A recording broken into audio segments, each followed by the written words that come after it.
Hi, I'm Matt Staver, founder and chairman of Liberty Counsel. As a pastor and a constitutional attorney, I want to encourage all of you with the Black Robe Regiment and all the Patriots in Western New York. You're living in an era, not only in a location, but an era of darkness in which you are light to your area and also your state.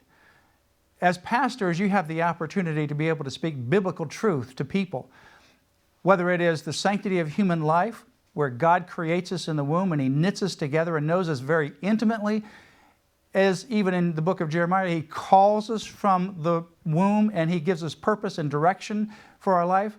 That is some message that ought to be resonating from the pulpit.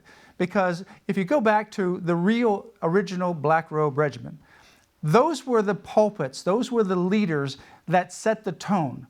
Those were the individuals, those were the locations where people came not only for biblical instruction, but how do they apply that biblical instruction to their everyday life.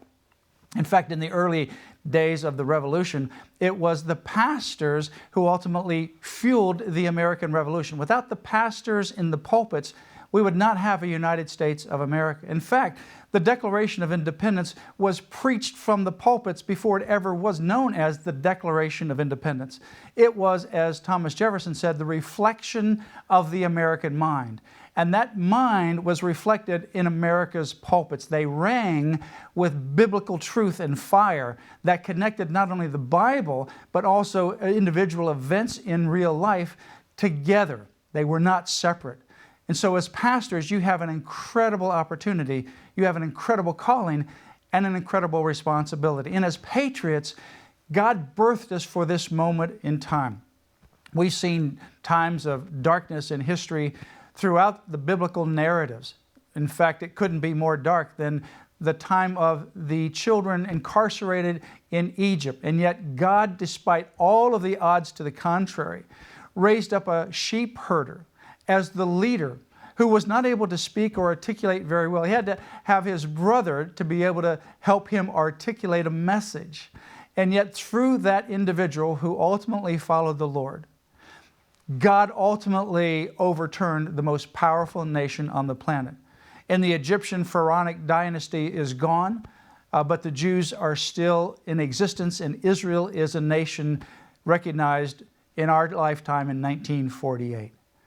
There are other times of darkness in the Bible, times of impossible odds, and those include obviously Esther, living during the most powerful nation on the planet in the Persian Empire, when a decree was issued that all the Jews would die, and certainly that included her.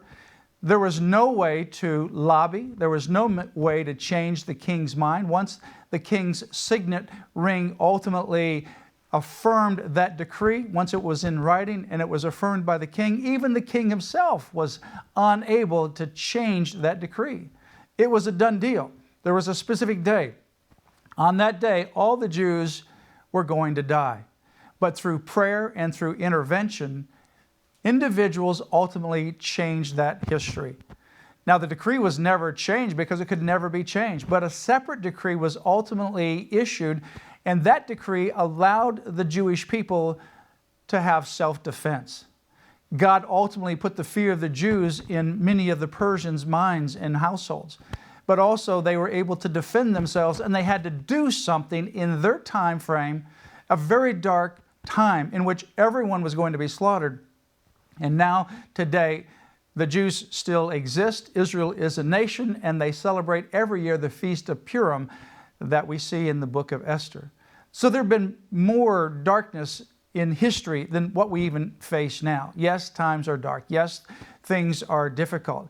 But what the Bible teaches us is with God, all things are possible. It was dark, obviously, for all of the disciples and the apostles and the followers of Jesus. After the crucifixion, their hopes were dashed. There was nothing to hope for anymore. And that continued through Saturday as they gathered together in fear of what was going to happen to them because they were identified as followers of Jesus and their hopes were absolutely crushed. But all that came to an end on Sunday morning when Jesus rose again from the dead, conquered the grave, overcame evil, and ultimately is the King of Kings and the Lord of Lords. At His feet, every knee will indeed bow. We serve the God who created every aspect and intimate detail of the universe. We serve the same Jesus Christ who took His disciples to Caesarea Philippi, the epicenter of paganism.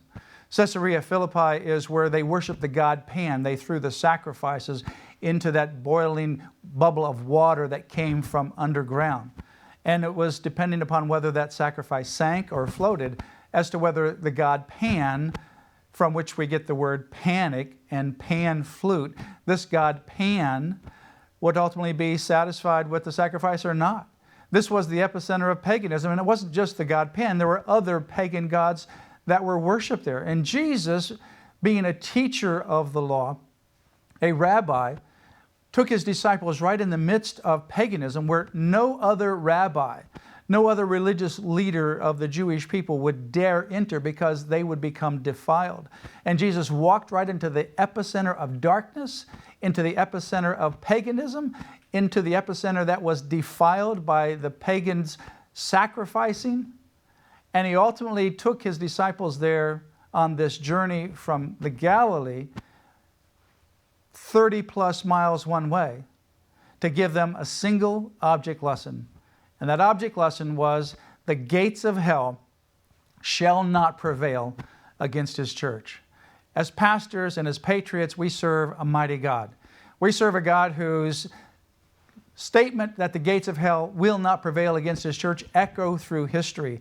And it echoes through you as individuals, whether you're a pastor preaching in the pulpit or speaking or counseling with your people, or whether you're a patriot communicating at the local, state, or national level, or even in your church Sunday school or your community settings, or in your local school board or county commission, or other areas where you might be an influence, a voice, a change.